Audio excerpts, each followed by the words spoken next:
Welcome back to another episode of Decaf with Mark and Taylor. Mark, are you wearing a sports jersey? I am. Yeah. Actually, Pat Shepard sent me an email a couple weeks ago, so I wanted to show that I'm repping Notre Dame. We got the double Notre Dame, who's also undefeated.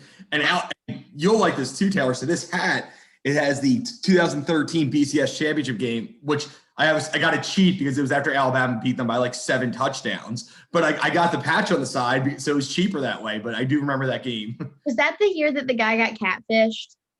Yeah, Manti Te'o. Yeah. Who actually just, funny enough, he just signed a new. He's on a new team in football. He signed. He's been out of the NFL, I think, for a year or two. He just signed a. So yes, the catfish, and he's back in the NFL. But yeah, that was the year. So I keep this. I got it cheap, but Notre Dame's undefeated so far this year.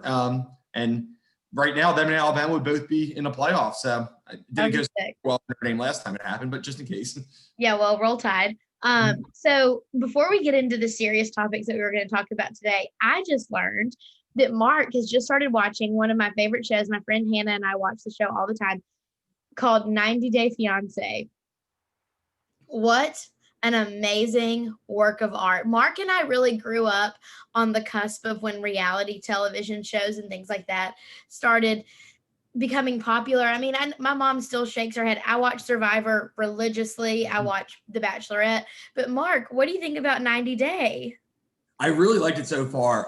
It really, especially, so I've been watching the before the 90 days, which is not quite the thing, but right. It really keeps you on the edge of the seat. And you cannot believe what I love too is how some of the people from other countries, some of the foreigners that they end up people from America marry are so blunt.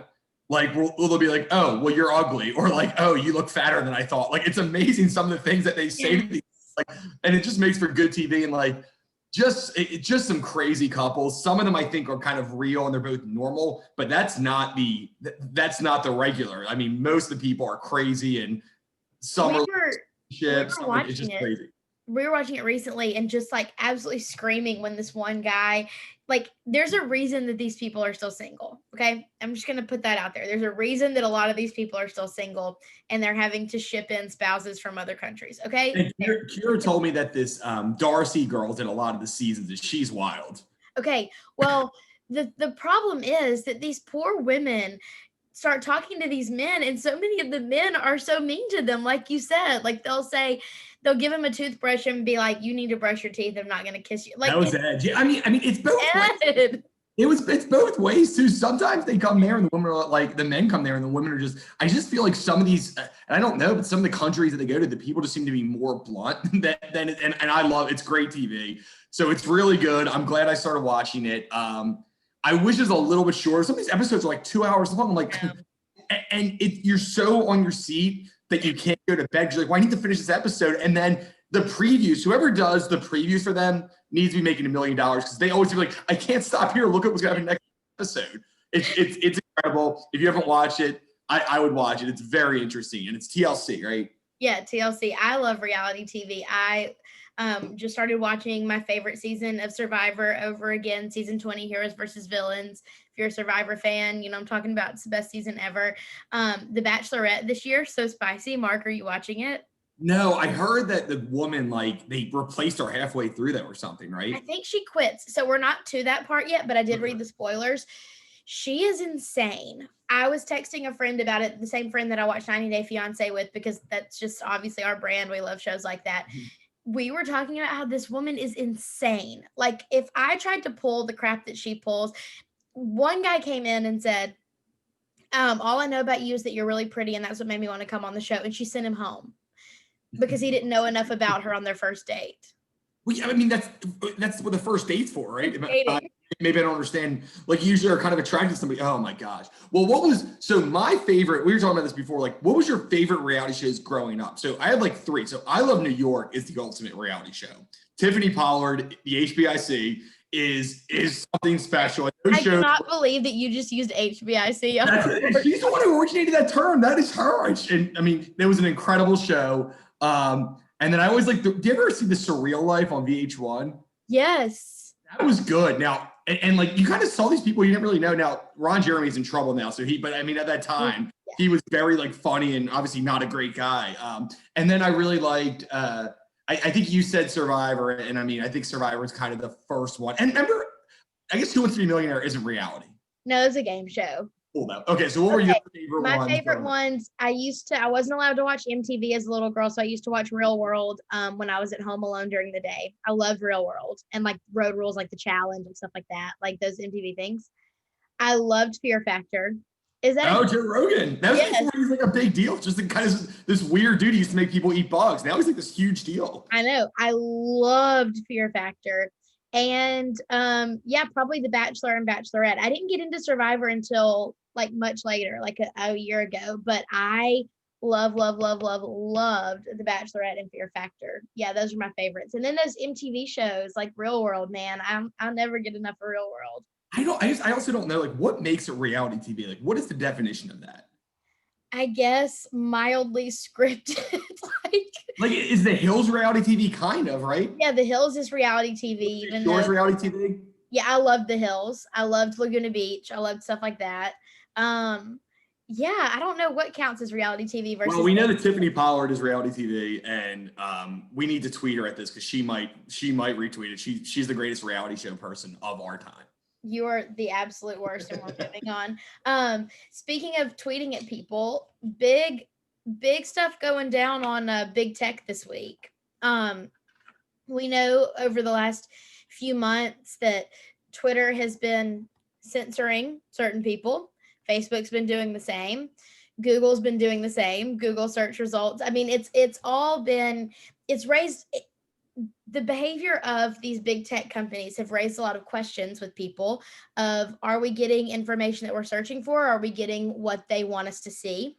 And the US is suing Google now using antitrust laws. I have my opinions on that. Mark, do you have any opinions before I bring the heat?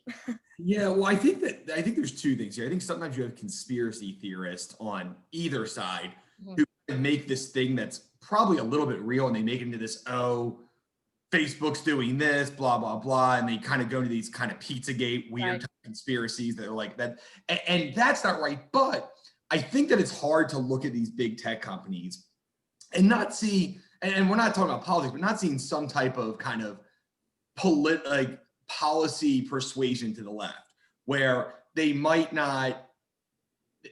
give some advantage or let some stories through that one side writes, where if it was on the opposite foot, they would not. Now, is this a question the government should handle? Probably not. I mean, it's not free speech in the way that it's not the government stopping you from doing it. And anybody can get off Facebook or Twitter every time. It is crazy. Like, and I agree with some of the complaints about Facebook and Twitter, but it's crazy that people complain about all the time. And then they complain about on that platform and stay on. It's like, if you really have an issue, we keep talking about if you want to boycott brands, like if you don't like the way they're doing this, I mean, also there's been questions about how they use your information and things like that. I mean, just get off of it. If you really have that much of an issue and you're going to complain that much, like, why even be on it? Yeah, agreed.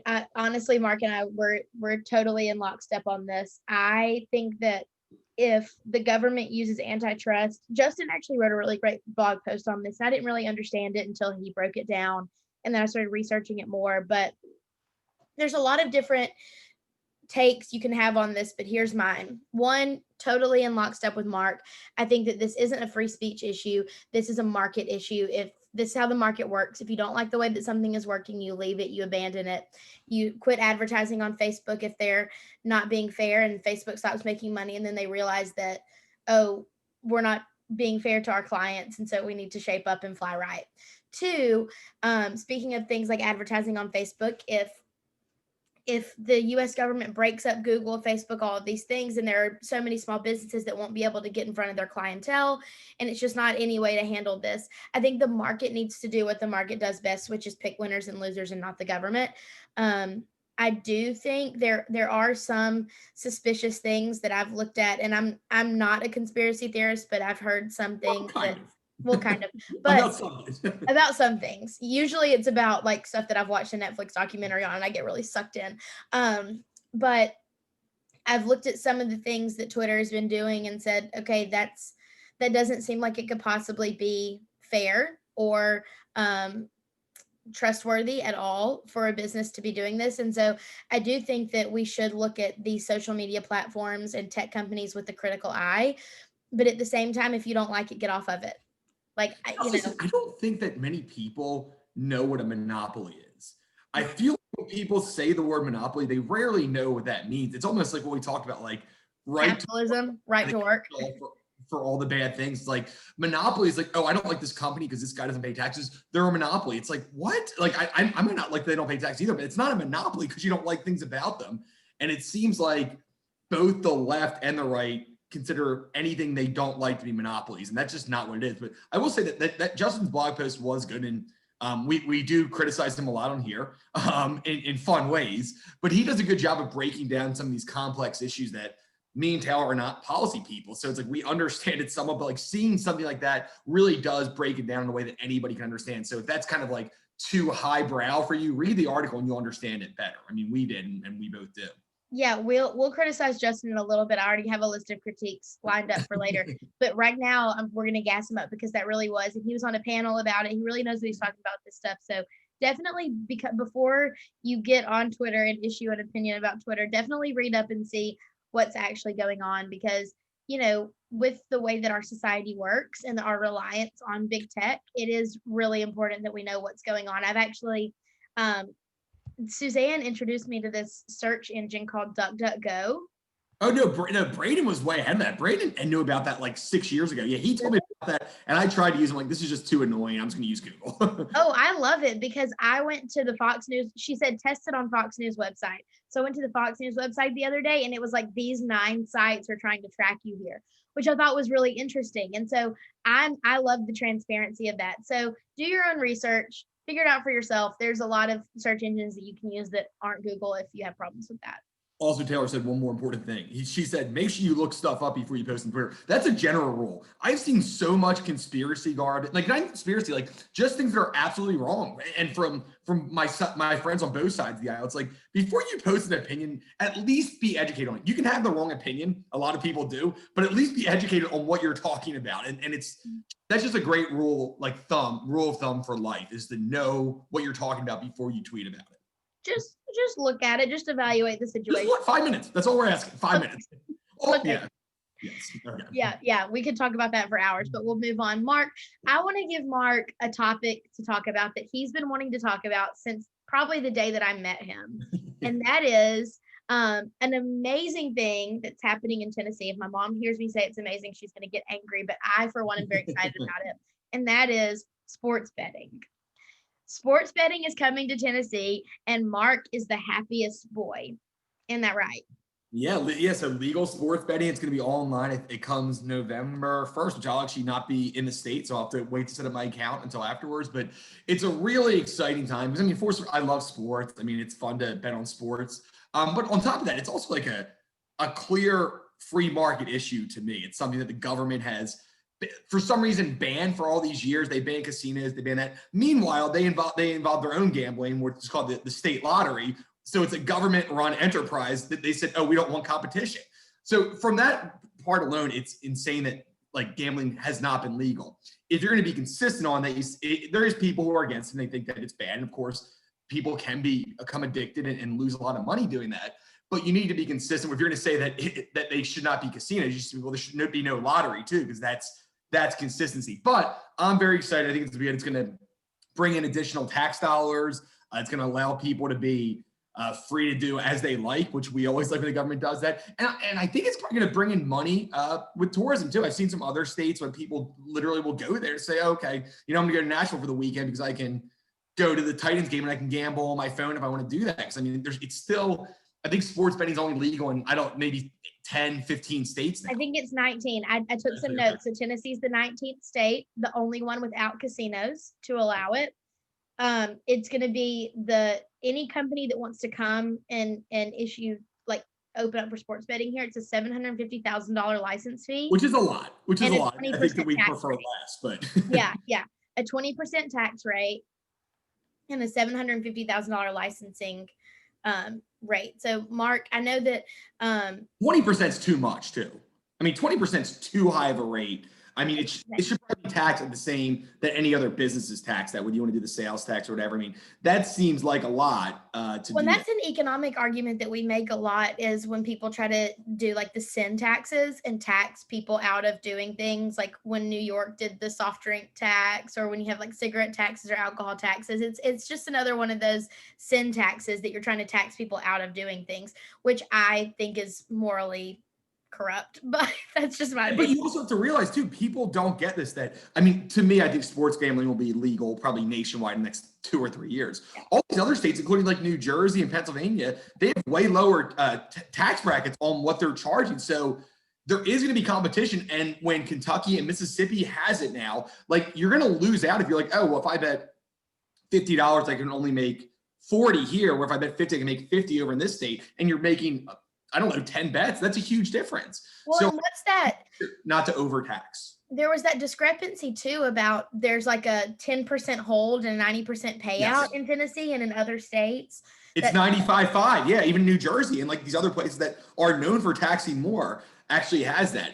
And just like, I get you should tax them that you should tax them the same way you tax anyone else. It doesn't seem fair that you're going to tax them more because I guess it's a product or it's a service that you don't like as much. And I don't think that makes sense. But either way, it's extra tax dollars to the city. And I mean, that's how competition works too. If Kentucky and Mississippi start doing it at a 95.5 or 96.4 rate, Tennessee's gonna have to adjust. I have to chip away at that for sure. But I do think this is really exciting. It's a great step forward.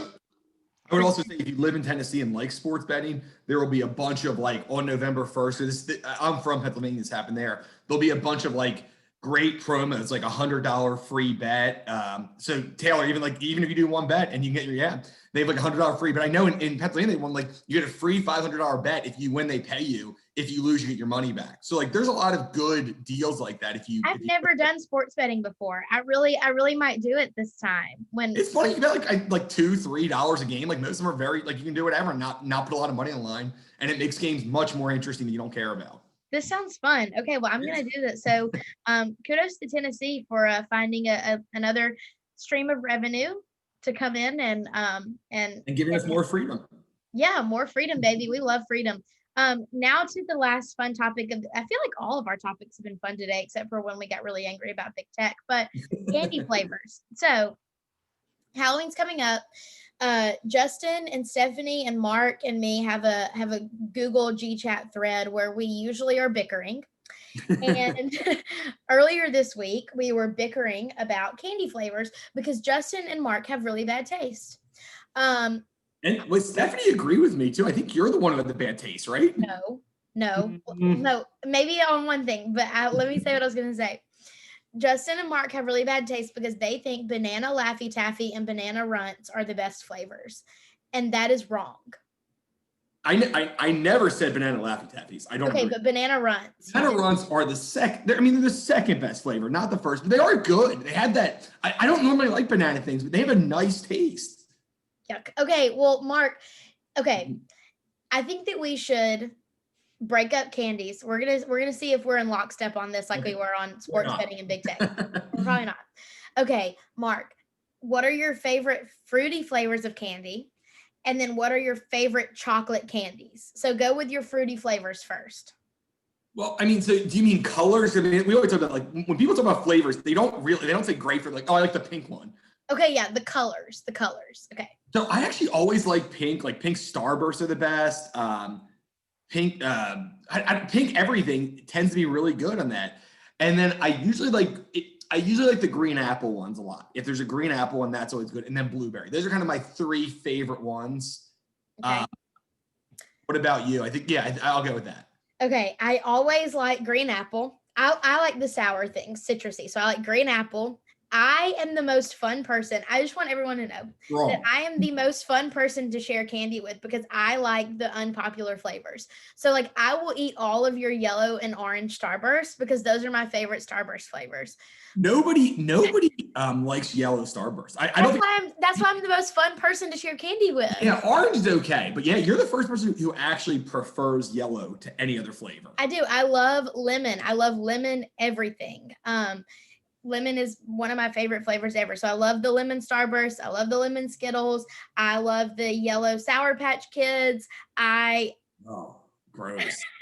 Yeah, the watermelon Sour Patch Kids are my favorite, though. Ew, no, the blue one. Watermelon's a great flavor, too, when they have it. Very good. Okay, so we're, completely on the opposite page. For chocolate, we're not going to agree either, I don't think. Okay. So I'm not into dark chocolate or like chocolate without stuff in it. So I like chocolate with nuts. And my favorite candy is Nutrageous, which is this weird Reese's combo. It's basically Reese's with nuts in a candy bar. Okay, well, my favorite chocolate candy is the seasonal Reese's. So like the eggs or the Christmas trees or the hearts or whatever. Which, I mean, they're just normal Reese's that are in different shapes. But they have more peanut butter in them. I don't know if that's true. Or is that a fact? Okay, we need to get on a per acre basis. We need to get a Jeep Pie to weigh in on this because the seasonal Reese's, they definitely have more peanut butter. They're just shaped different and they're the best, I think. I'm not sure they have more peanut butter. I think they taste exactly the same. But can we agree on this, that Reese's tastes better refrigerated? 100%. Cold Reese's all day when long. People don't do that, it freaks me out. Like my parents don't, like, I don't know. People don't do that normally. And I'm like, it's so much better. It's fresh. I love it. I love any type of chocolate refrigerated. Like a dark chocolate bar and you refrigerate it, and when you take it out, it's like cracks. Oh, yum. You're a Reese's fan then? Oh, all day. So they have some new thing. I don't know if you saw. It's like a Reese's bag. So it's like the 30 different types of Reese's thing. And you can get it all at once. And including some stuff you've never heard of. But you would love Nutrageous. But yeah, you should get one. So it's all the different. It's like one little bag. It's all the different types. One of each of the different types of Reese's that they've done. I might cry. Like I might literally get emotional about all the different types of Reese's because I am a connoisseur of all things Reese's. I'm glad that I could make your day. My mom loves Reese's. So I don't feel like my dad ever really knew what to get her for Christmas, but it'd always be like a 35 pack of Reese's in her stocking, like as much Reese's as you could possibly get. And that always worked for her. So it is a good candy. And they have a white chocolate Reese's too. Fantastic. So good. I'm going to send you the Reese's pack. You what? I'm going to send you the Reese's pack. I'm not going to pay for it, just the link to it. Okay. Well, I thought you meant you were going to treat me to it. No, you're not nice enough to do that. Absolutely. That was outstanding. I feel like we've had a really good episode today. We've talked about controversial issues like candy and big tech.